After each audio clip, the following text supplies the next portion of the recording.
मैं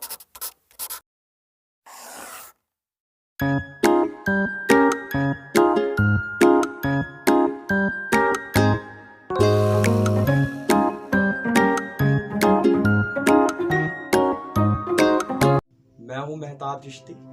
हम पढ़ रहे हैं फिलॉसफी ऑफ लॉ यानी कि कानून का फलसफा, और आज हम पढ़ने जा रहे हैं सोशल कॉन्ट्रैक्ट थ्योरी।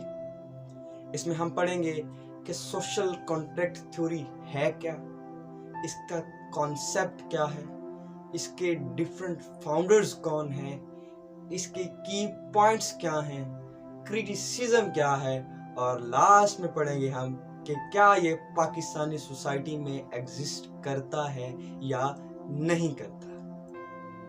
तो लेट्स ब्रेक द आइस। अब देखिए, फोकस करें वर्ड सोशल कॉन्ट्रैक्ट और फिर थ्योरी पे।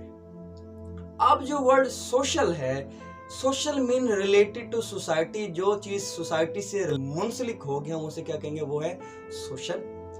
अब कॉन्ट्रैक्ट जो है वो आपको पता है एग्रीमेंट होता है, दो लोगों के दरमियान जो एग्रीमेंट होगा हम उसे क्या कहेंगे, वो क्या है, कॉन्ट्रैक्ट है। थ्योरी क्या है, set of ideas to explain something. अब देखिए, social related to society, contract क्या है, एग्रीमेंट, यानी एग्रीमेंट जो सोसाइटी में होता है, और अब हम उसको अगर एक्सप्लेन करेंगे तो वो क्या हो जाएगा, सोशल कॉन्ट्रैक्ट थ्योरी। अब ये तो इसका जनरल मीनिंग मैंने आपको बताया आसानी के लिए। अब इसका कॉन्सेप्ट क्या है, वो ये कहता है कि एग्रीमेंट होता है between state and citizen of the state, यानी कि जो सिटीजन है स्टेट के, उनके दरमियान और उस स्टेट के दरमियान। अब इनके दरमियान एग्रीमेंट तो तब होता है ना जब मैं किसी के साथ एग्री हो जाऊं और हमारी चीजों का तबादला ख्याल हो जाए। अब जो सिटीजन है वो अपना फ्रीडम प्रोवाइड करते हैं किसको, स्टेट को, क्या हमारा फ्रीडम तुम्हारे पास है। आप देखें, इंसान आज़ाद पैदा हुआ है, अगर वो आज़ाद पैदा हुआ है हर जगह पे, तो जो पावर में होगा वो रूल करेगा, और जो गरीब है वो गरीब तर होता जाएगा और ताकतवर होता जाएगा, और वो हर चीज़ बर्बाद कर देगा, क्योंकि हमारे नेचर क्या है, वो डिस्ट्रक्टिव है। अब हम अपना फ्रीडम प्रोवाइड करते हैं स्टेट को, और उसके बदले वो हमें security, life, liberty, right to live, ये हमें प्रोवाइड करती है। अब इसके डिफरेंट फाउंडर्स हैं।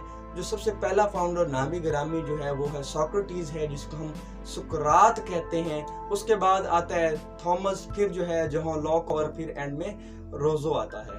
अब हम एक एक को डिस्कस कर लेते हैं कि ये क्या कहते हैं। अब जो सबसे पहले सोक्रेटिस है वो ये कहता है कि जो एग्रीमेंट है बिटवीन सिटीजन एंड स्टेट, तो सिटीजन को हमेशा उसको फॉलो करना चाहिए। और कहा जाता है, और इसकी किताब में लिखा हुआ है कि एथेंस की जेल को उसने कबूल इसलिए किया, या जहर का प्याला उसने इसलिए पिया कि वो कहता था कि अगर वो चाहता वो इलाका छोड़ सकता था, लेकिन वो कहता है कि मेरे जो है एग्रीमेंट हुआ है स्टेट के साथ कि मैंने इसके जितने कानून और ज़वाबित हैं, अगरचे मुझे सज़ा भी मिली है तो मैंने इसे फॉलो करना है। तो ये उसने कहा, मैं सजा इसलिए ले रहा हूं ताकि मैं बावर करा सकूं, मैं मनवा सकूं, एडमिट किया जा सके कि जो एग्रीमेंट था मेरा और स्टेट के दरमियान मैंने उसे पूरा कर दिया। अब जो है दूसरा है वो है थॉमस हॉब्स। वो ये कहता है कि इंसान की जो नेचर है वो हैवानी है, कि इंसान हैवान है। अब उसको ऐसा इदारा चाहिए जो उसको सिक्योरिटी प्रोवाइड कर सके। इसके बाद जो है वो जॉन लॉक है, वो क्या कहता है, वो कहता है कि गवर्नमेंट आती है, वो कंसेंट होता है सिटीजन्स का, और इसके बदले वो गवर्नमेंट प्रोवाइड करती है लिबर्टी, राइट टू लिव और फ्रीडम वगैरह। ये सारी चीजें कौन प्रोवाइड करती है, स्टेट प्रोवाइड करती है। एंड में जो है वो है रोजो है, वो ये कहता है कि इंसान जो है वो फ्री बोर्न हुआ है, लेकिन एक चेन में बोर्न हुआ है, और वो सरेंडर करता है खुद को एक जनरल विल जो है वो कायदा कानून जो सब के लिए है उसके आगे खुद को सरेंडर कर देता है, यानी झुक जाता है, उसको एडमिट कर लेता है। अब जो हम आगे बढ़ते हैं और देखते हैं कि इसके की फीचर्स क्या हैं। सबसे पहला की फीचर्स ये है कि there is always a contract between a citizen and state, यानी कि सिटीजन और स्टेट्स के दरमियान क्या होता है, एक हमेशा एक कॉन्ट्रैक्ट होता है। ये सदियों से चलता आ रहा है और आज तक ये चल रहा है। और दूसरा क्या है, moral and political obligations are based on social contract theory की, जो मेरी मॉरल और मेरी पॉलिटिकल ऑब्लिगेशंस हैं वो भी किस पे डिपेंड करती हैं, वो भी सोशल कॉन्ट्रैक्ट थ्योरी पे करती हैं। और ये जो है ये पीस और सिक्योरिटी की अलामत है स्टेट में। इसके अलावा क्या है कि ये हमें प्रोवाइड करता है कि इंडिविजुअल जो है सब लोग कानून के इक्वल हैं, no one is above the law, no one is below the law, हर बंदा लॉ के सामने सब इक्वल हैं, और ये हमें सिक्योरिटी प्रोवाइड करते हैं। अब इसके क्रिटिसिज्म भी किया गया। क्रिटिसिज्म ये था कि देखें नहीं, अब इसका तो कोई हमारे पास प्रूफ ही नहीं है, क्या आपके पास कोई डॉक्यूमेंट है जिसके जरिए आप प्रूव कर सके कि देयर इज एग्रीमेंट? तो वो तो है नहीं। दूसरा जो था वो कहते हैं कि कॉन्ट्रडिक्शन है। अब जो इसकी डेफिनेशन डिफरेंट जो फाउंडर्स हैं उन्होंने जो किया उनकी कॉन्ट्रडिक्टरी है, उन्होंने जो अपनी डेफिनेशंस की उन्हीं में ही कॉन्ट्रडिक्टरी है। फिर वो कहते हैं कि ये वन साइडेड है, ये जो है अनडेमोक्रेटिक है, कि यह डेमोक्रेटिक नहीं है। अब मैं आपको बताता हूं कि क्या ये पाकिस्तान में एग्जिस्ट करता है।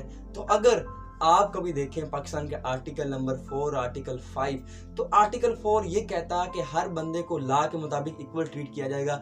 यानी अगर आप अमीर हैं तो आपको भी वही लॉ से ट्रीट किया जाएगा, मैं गरीब हूं तो मुझको भी उसी लॉ से डील किया जाएगा, आप बड़े हैं तो आपको भी उस लॉ से, मैं छोटा तो मुझको भी उसी लॉ से, हर बंदे को लॉ के मुताबिक डील किया जाएगा। आर्टिकल 5 क्या कहता है कि you are loyal to the your state, कि आप स्टेट के जो हुक्म है उनसे लॉयल होंगे और उसको मानेंगे।